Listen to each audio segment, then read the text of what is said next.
Dobrovoljci srpske vojske u Prvom svetskom ratu bili su mahom Srbi, koji su bili austrougarski državljani.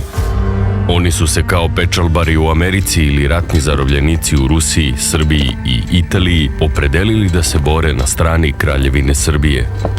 Ona je bila njihova otadžbina, koju pre toga nikada nisu videli. Bili su unapred osuđeni na smrt. Kao austrougarske državljane u slučaju zarobljavanja čekao ih je preki sud i konfiskacija imovine zbog izdaje, a njihove porodice odvođene su u logore. Da bi zaštitili svoje najbliže, u kritičnim ratnim situacijama vršili su samoubistva.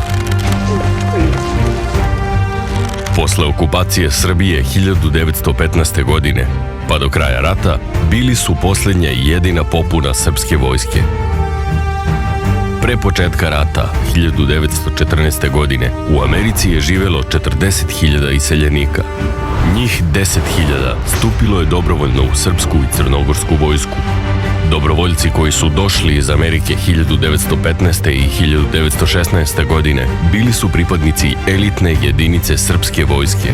Pod komandom majora Vojina Popovića ova formacija štitila je odstupnicu srpske vojske preko Albanije 1915. godine i zbog velikih gubitaka nazvana je Legijom smrti. Dobrovoljački odred bio je ista srpska jedinica koja je probila neprijateljski front na planinskom vrhu Kajmakčalan na Solunskom frontu 1916. godine. Dobrovoljci sa druge strane Atlantika su sa sobom nosili srpsku i američku zastavu. Bili su obučeni u svoja najbolja odela i nosili drvene kofere sa ličnim stvarima i novcem.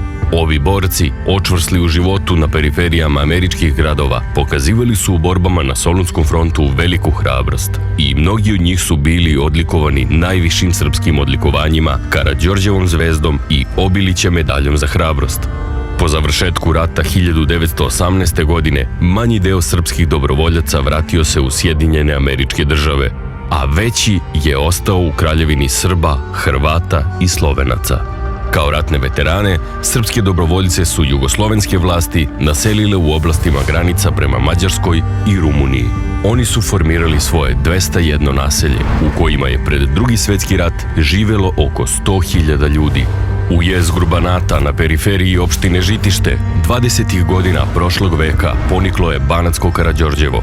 Ovo selo svojom kratkom istorijom spada u red najmlađih naselja u Srbiji. Na nekadašnjoj ledini 1921. godine na imanju mađarskog grofa Andrije Čekonjića postavljeni su njegovi temelji. Najvećim delom to su bili solunski dobrovoljci poreklom iz Like, Bosne, Boke Kotorske, Hercegovine i Banata. Sam naziv naselja čuva sećanje na istaknute nosioce Karađorđeve zvezde. Pored petorice nosilaca ovog prestižnog znamenja, istorija beleži i 25 nosilaca albanske spomenice. Spomen obeležje u centru sela čuva sećanje na odvažne pretke, a spomenik dobrovoljcu izražava zahvalnost za njihovo junaštvo i ljubav prema otadžbini.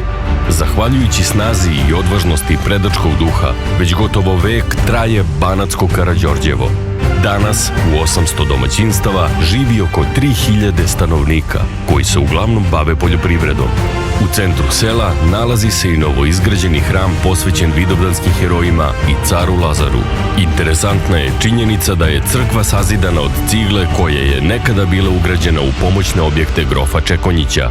Potomci osnivača ugradili su u zidine hrama ugaono kamenje koje su donosili iz svog zavičaja. Hram prema tome čuva živo svedočanstvo da su dela predaka duboko urezana u svest potomaka i da se ta dragocena nit nasleđa pažljivo čuva kao zakletva na večnost.